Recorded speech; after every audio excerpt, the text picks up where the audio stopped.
મુખ્યમંત્રી ભૂપેન્દ્ર પટેલના નેતૃત્વ હેઠળ સમગ્ર રાજ્યમાં જળ સંચય અભિયાન વેગવંતું બન્યું છે. તો જળ સંચય અભિયાનને આગળ ધપાવવા ગીર સોમનાથ જિલ્લો પણ ખભે ખભો મિલાવી સતત પ્રયત્નશીલ જોવા મળી રહ્યો છે. તો આવા જ એક ઉપક્રમમાં કેચ ધ રેઇન અભિયાન અંતર્ગત નાગરિકોમાં જાગૃતિ આવે એવા હેતુસર જિલ્લાના વેરાવળ તાલુકાના છાપરી ગામેથી સાંસદ રાજેશ ચુડાસમાએ બાઇક રેલીને પ્રસ્થાન કરાવ્યું હતું. તો જળ સંચય જાગૃતિ અંતર્ગત યોજાયેલી બાઇક રેલીનું આયુમાના મંદિરથી પ્રસ્થાન કરવામાં આવ્યું હતું અને છાપરી, દેદા, ઉંબા, ઓમનાથ મહાદેવ, આંબલિયાણા, તાંતીવેલા, ડાભોર થઈ ઇન્ડિયન રેવન દેવાકા નદી પાસે આ બાઇક રેલીનું સમાપન થવા પામ્યું હતું. બાઇક રેલીનું ગામે ગામ કુમકુમ તિલકથી ઉમળકાભેર સ્વાગત કરવામાં આવ્યું હતું. તો બાળકો અને ગ્રામજનોએ જલ છે તો કલ છે, જળ સંચય કરો હમણાં તો સાકાર થશે સમણા, પાણીના દરેક ટીપાને સુરક્ષિત કરીએ, પાણી બચાવો ભવિષ્ય બચાવો, વરસાદનો જળ સંચય કરો, ભૂમિને સજળ કરો જેવા બેનરથી જળ સંચય પ્રત્યે લોકજાગૃતિ આવે તેવા પ્રયાસો કર્યા હતા.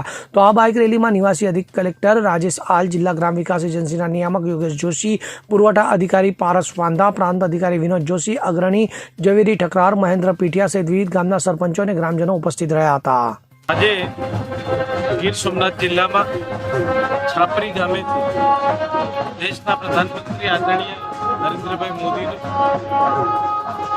પાણી બચાવવા માટે ખૂબ મોટું એક અભિયાન ચલાવી રહ્યા છે. ત્યારે ગામનું પાણી ગામમાં, સીમનું પાણી સીમમાં અને શહેરનું પાણી શહેરમાં કેચ ધ રેઇન અભિયાનના માધ્યમથી આદરણીય CR પાટીલ સાહેબ જ્યારથી મંત્રાલયમાં એમને જવાબદારી મળી છે ત્યારથી એમણે કેચ ધ રેઇન કેમ્પેઇનથી શરૂઆત કરી.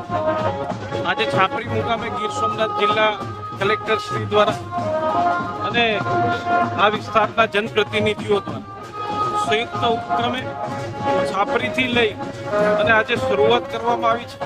અને મોટા પ્રમાણમાં ડિસિલ્ટિંગ થાય, સુજલામ સુફલામ અંતર્ગત ઘણા કામો થતા હોય, પણ એક વિશેષ કામ કરી અને એક અભિયાનના સ્વરૂપમાં દરેક ગામમાં જોડી અને ત્યાંના મંદિરો એમનો પણ વિકાસ થાય, સાથે સાથે ફરવાલાયક સ્થળો પણ બને, એવી રીતે આ આખું એક અભિયાન છે.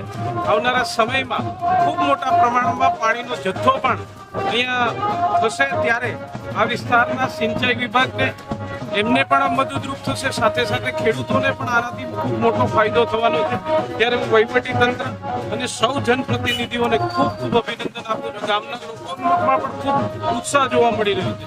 અને જેમ જેમ બાઇક રેલી હજારોની સંખ્યામાં જવાની છે, બાઇક રેલી આગળ જતી જશે, એવી રીતે એમનું સન્માન થતું જશે અને લોકો પણ એમાં વધુમાં વધુ જોડાતા જશે.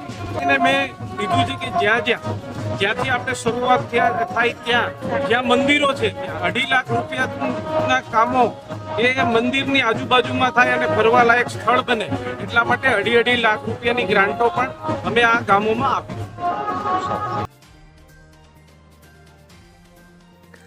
દીપક જોશી સાથે CN24 ન્યૂઝ, ગીર સોમનાથ. હવે જુઓ દેશ દુનિયાની તમામ ખબરો તમારી આંગળીના ટેરવે. ઉઠાવો મોબાઈલ અને Google Play Store પરથી ડાઉનલોડ કરો અમારી CN24 ન્યૂઝ મોબાઈલ એપ.